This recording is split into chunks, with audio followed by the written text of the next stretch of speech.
শ্রমিক ছাত্র জনতার নেতা আছে। এই মা মাটি ডাকছে,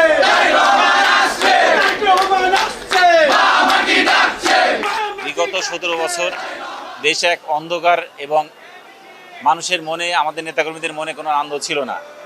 আজকে আমাদের এক আনন্দ রাত, ঠিক চাঁদ রাত যেমন আনন্দ মনে হয়, তেমন আমাদের কাছে আজকে চাঁদ রাত। আমি ভাষায় বলে বোঝাতে পারবো না, কারণ আমরা জিয়ার আদর্শকে আমরা আমাদের রক্তের সাথে মিশে আছে, আমাদের সকল পরিবারের সাথে মিশে আছে। মানে এটা ঈদের চাইতেও বেশি আনন্দ আমরা বহিঃপ্রকাশ করছি। সেটা ভাষায় বলে বোঝাতে পারবো না। আমাদের নেতা তারেক রহমান 17 বছর পর বাংলাদেশে আসছে, এই আনন্দে আমরা ঢাকায় যাচ্ছি সবাই মিলে তাকে বরণ করার জন্য। শেষ ট্রেনে যাচ্ছি, টিকিট পাবো কিনা জানি না, তবে ওঠার চেষ্টা করব। না পেলেও সমস্যা নেই, না যেতে পারলেও এখান থেকেই দোয়া করব আর শুভকামনা জানাবো। বাঙালি জাতির জন্য এটি একটি স্মরণীয় দিন হয়ে থাকবে। আশা করি আমি আমার জীবন দশায় এমন স্মরণীয় দিন আর দেখতে পাবো না।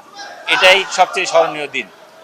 এবং আরও এর সাথে আরও আশা করি আগামীকাল দেশনায়ক তারেক রহমান আমাদের মাঝে আসবেন এবং তিনি সুস্থ শরীরে বাংলাদেশে অবতরণ করবেন এবং তার মায়েকে, শ্রদ্ধেয় মা, সম্মানিত দেশনেত্রী, তাকে তিনি দেখবেন এবং তার দলীয় কার্যক্রম সুন্দরভাবে তিনি পালন করবেন।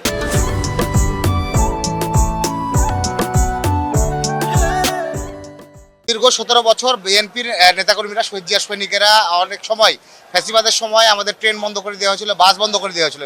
এইবার যে মহা উৎসবের সাথে আমরা একসাথে নেতাকর্মীরা উৎফুল্ল, মানে বুক ফুলিয়ে যেতে পারছি দেশটাকে রিসিভ করতে, সেটা আমাদের জন্য একটি রাজনৈতিক একটি নতুন অভিজ্ঞতা। এবং আমরা শুধু তারেক রহমানকে আশ্বস্ত করতে চাই, উনি 18 বছর পরে দেশে ফিরছেন। ওনাকে 12 ফেব্রুয়ারি নির্বাচনে বিএনপি নেতাকর্মীরা সর্বস্থানে ধানের শীষে ভোট দিয়ে এবং জনগণকে সাথে নিয়ে বিএনপি যেন রাষ্ট্র ক্ষমতায় আসতে পারে, সেটি আশ্বস্ত করার জন্যই দেশনায়কের সামনে লক্ষ লক্ষ জনতার উপস্থিতি জানান দেওয়ার জন্যই আমাদের রাজশাহী থেকে যাত্রা।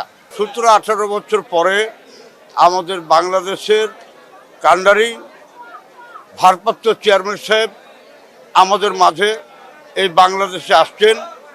এই জন্য সকল জাতীয়তাবাদী দল ও সকল অঙ্গ সংগঠন, আমার প্রাণপ্রিয় সংগঠন জাতীয়তাবাদী মৎস্যজীবী দল, আমি রাজশাহী মহানগরের পক্ষ থেকে আমি সারা বাংলাদেশের জনতাকে আমি শুভেচ্ছা এবং অভিনন্দন এবং জিয়ার পরিবারের জন্য সকলেই যেন দোয়া রাখেন।